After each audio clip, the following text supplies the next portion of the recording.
Alright, so this is Yume Penguin Monogatari. The general premise, as Glory Hog's already covered, is you're trying to lose enough weight in order to win back the affections of your stuck-up girlfriend. You can see a little bar at the bottom that kind of shows, here's what weight you need to be at before I will find love again. So when your weight is above the heart on the meter, you are too fat, and when your weight is below the heart on the meter, you're just right to be able to proceed to the next stage. So along the way, he's going to be collecting diet drinks. The diet drinks are the way that you can control your weight, and what's interesting about this game is it's not just sort of a mindless point system. It's not just above this weight is bad and below this weight is good, but also what weight you are actually sort of defines your abilities in this game. So if you're particularly fat, your only weapon is just like to be able to kick and you sort of waddle slowly. But you'll notice here he's already collected enough diet drinks to be his skinnier form, which allows him to shoot a projectile. He runs a lot faster. He's going so fast that it's hard for me to cover, but what you just saw there was the waterfall skip, or just the faster version of the waterfall climb. I think before Cartina was running this game, no one had basically reproduced that strat that was in the TAS, and he's kind of amazing at it. It's really impressive. This game does have quite a few auto-scrollers, but unlike a lot of other games' auto-scrollers, they're not really nap time. Because along the way your enemies don't throw things that hurt your health. There's no concept of health in this game. They throw food that you just apparently can't stop yourself from eating, and you get fatter along the way. Little time saves that you'll see Cartina's doing in this run. One of the things is at the end of each stage, it sort of counts up your score by counting down on the clock. And so he is collecting specifically the number of clocks needed so that when he gets to the very end of the stage, he has almost no time left on the clock. So that's little time saves. I think for each second that counts down at the end of the stage, it's a frame. So, you know, little time saves here and there, but essentially every clock that you pick up, that's like, you know, 10 frames right there that you just lost, 15 frames. So it adds up. A lot of this is relatively straightforward. The game speaks for itself. I was specifically told that my commentary needed to do nothing, needed to have nothing to do with the game, so...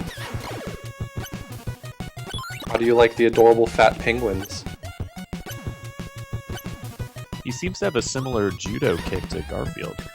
Yeah, in his fat form, that's like his one attack, and it does look a lot like Week of Garfield's kick. Oh, PLD says the waterfall strat's not even in the TAS. I was pretty sure I'd seen that in the TAS, but I could be wrong. Okay, so Cartina is confirmed here to be better than the TAS.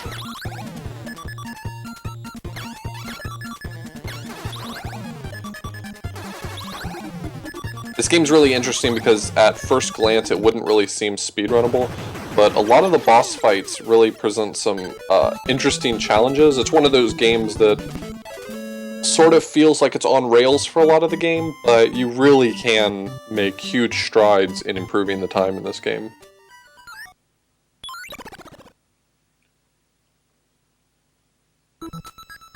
So here we are in stage 3, which is the vertical climb stage. A lot of the strats for this stage in particular, getting sort of optimal patterns, is he's going to be trying to sort of press the screen. So the screen can only advance so quickly, and he's going to do his best to try to climb ahead of it.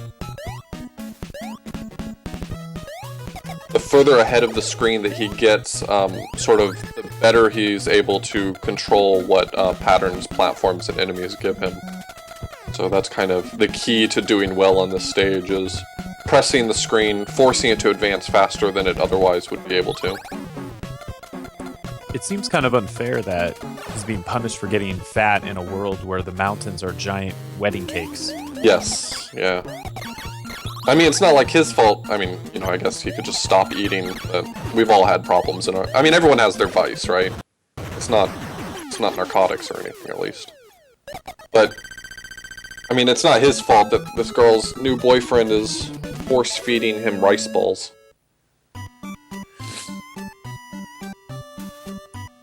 Yeah, if I had a nickel for every time That happened in my relationships.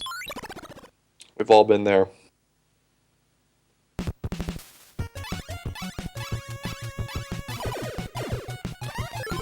It's just so cute, though. This game's really adorable.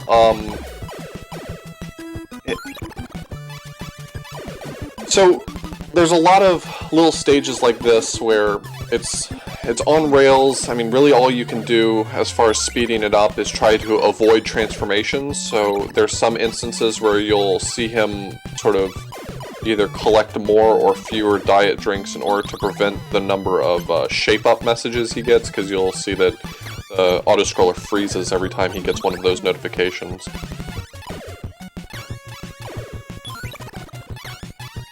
So even though it is an auto-scroller, you can control the speed of the auto-scroll somewhat for a speedrun. Sorta. If everything goes right, it goes exactly the same speed every single time. There's really not a lot of instances in this game where there's so many enemies that you're doing like lag reduction strats, which is what you would get in a lot of games like this, where someone chooses to speedrun a game that has auto-scrollers, and the reason why it's speedrunnable is just because of how many enemies there are, it's a bullet hell, and you get a lot of lag on screen. This game's not really like that. Most of the time, the game is dangerous enough on its own just based on the fact that you have enemies just throwing food at you, which, if you get to the end of the stage and you're not the right weight, you have to do the whole stage over again. Like, if you're too fat at the end of the stage, if you don't meet the criteria at the bar on the bottom, you just start the whole stage over. So... No. It's like The Biggest Loser for Penguin. Sort of. Yeah.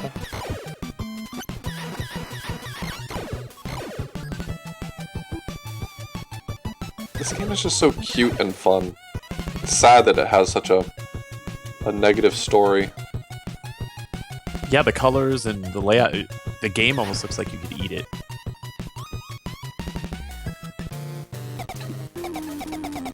That might have been an odd thought. This is a cool boss.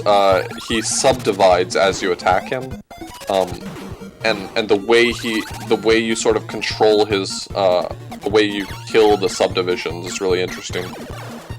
Because you can't really do a lot to him when he's in his combined form, so you wait for him to break apart, and then you have to really quickly try to kill off all of the subdivisions.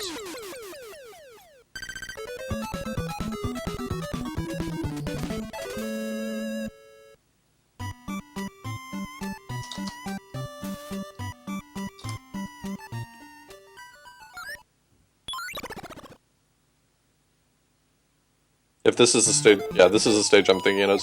This has one of the most, I think, as someone who has speedrun this game and didn't get good at it, this one has one of the most impressive, or at least, I guess, interesting boss fights.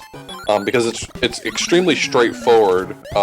You just have to bounce this pirate's barrels back at him. But Cartina's strats are very specific in the way he sort of positions himself to take intentional hits off of these barrels so that he can return them as quickly as possible. I find stuff like that really fascinating. So you'll see him position himself in places so that he intentionally gets hit by the barrel, but in such a way that it bounces back almost instantly.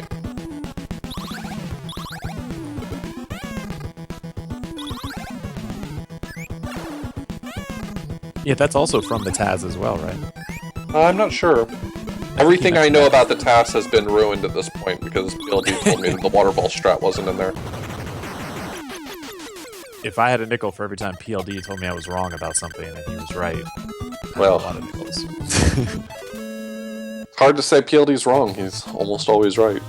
True. Oh, phone call. So I think this is setting up for the final... Nope, this is the next to last stage, never mind. The way momentum works on these slopes is really interesting. If you sort of jump on the slope the way you think you would, you don't get quite the momentum you would want to. You have to actually wait till you hit the bottom of the slope, which is bizarre because when you hit the bottom of the slope, your speed looks like it decreases, but the right timing actually gives you the longest boost.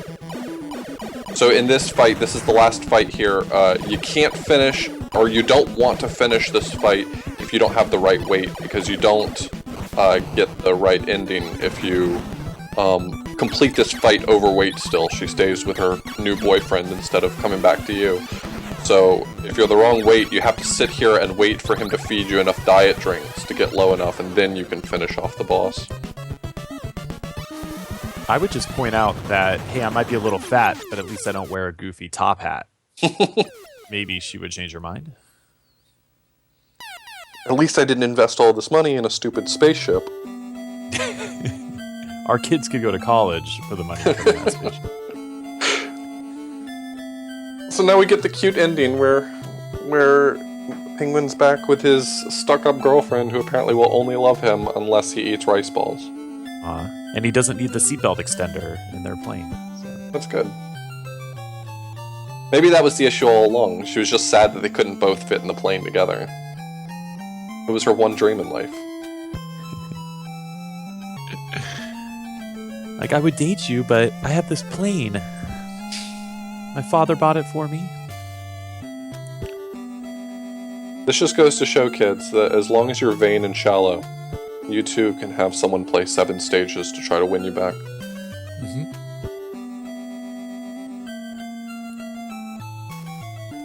Yep, apparently awesome. You're a rare pink penguin.